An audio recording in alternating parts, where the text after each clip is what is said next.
What's up, guys? I still don't have a name for this segment, but for now we'll just say it's GP talking about books.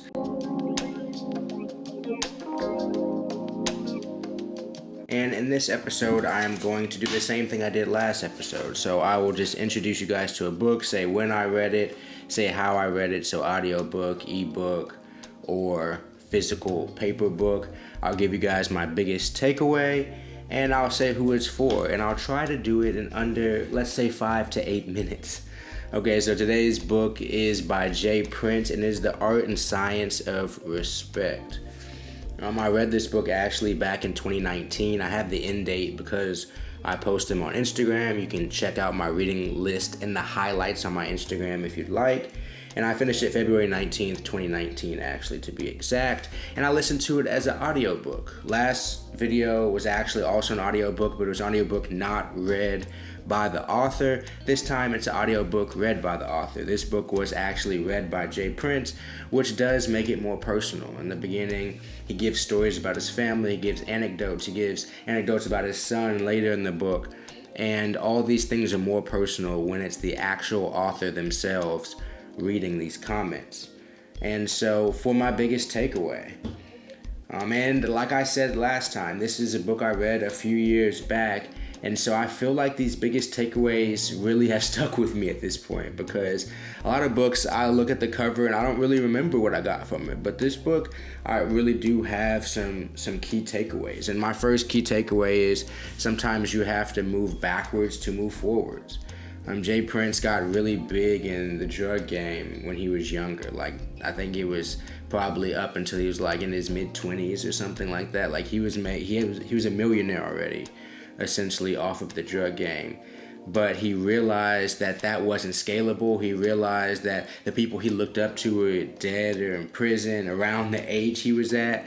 And he also realized it wasn't like his love. You know, it's not something that he was actually like passionate about. It was nice making bread, but it wasn't his passion. So he had to really stop all that, and he lost essentially like all of his money. And in the book, he gives a story about the night he kind of decided with his son, who was an infant at that time, to kind of stop or whatever. And I'm not gonna spoil the stories or anything, but it really highlights how sometimes you have to be patient, be calm, step back out of maybe the negative situation you're in, and you can kind of place yourself in a positive situation. And that moves into the next point that I got from it, was it's okay to pivot. He was in the rap game, he was in the boxing game, he has a ranch, like he invests in his church, he has multiple things that he's passionate about, and he's found a way to be a part of all these different worlds, like simultaneously, and get to the top of all these worlds, considering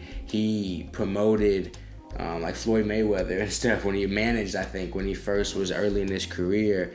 And obviously he had to sit down with like Biggie and Tupac. He talks about that in the book. He talks obviously about growing one of the biggest rap labels out of the South, especially at that time. And then that leads me into the last point. You can follow a mold, but you can also be unique. At the time, there weren't too many black labels. It was actually like very rare, like almost nobody was doing it. He talked about how like Master P, I think at that time, it was Master P who was like getting started in New Orleans, and so he kind of saw how some other people moved. He saw how some of the bigger executives in terms of like the Universals and stuff like that moved, and he had to like craft it, especially being a black man from the South trying to do rap music. At the time he was trying to do rap music, he had to really like take from all these different places and then mold it into his idea of what could become popular with phase like Scarface and Bun B and all those guys. So it's interesting to see how he drew from all these different influences to come up with what he came up with. So lastly, who's it for? First, obviously rap fans, obviously Houston rap fans, because he's like at the top in terms of influence on Houston rap culture, at least like establishing it. And boxing fans also, because he talks about Mayweather, he talks about Ward, he talks about some of these boxers that he's worked with over the years and helped become big. So if you want to see kind of some American influence in boxing, that's also somebody who I really think you should look up to or look into.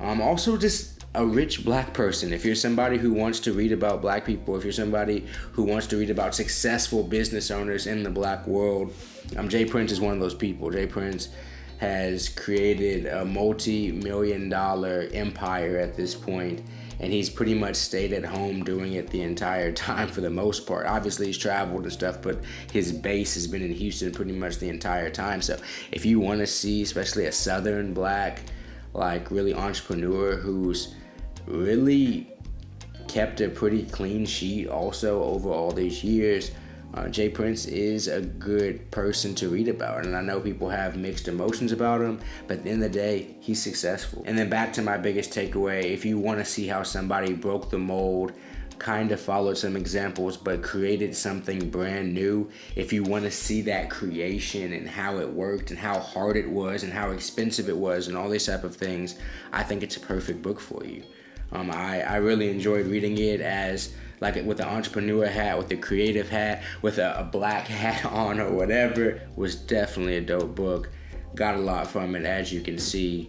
You guys, go pick up a book. I'll see you guys next time.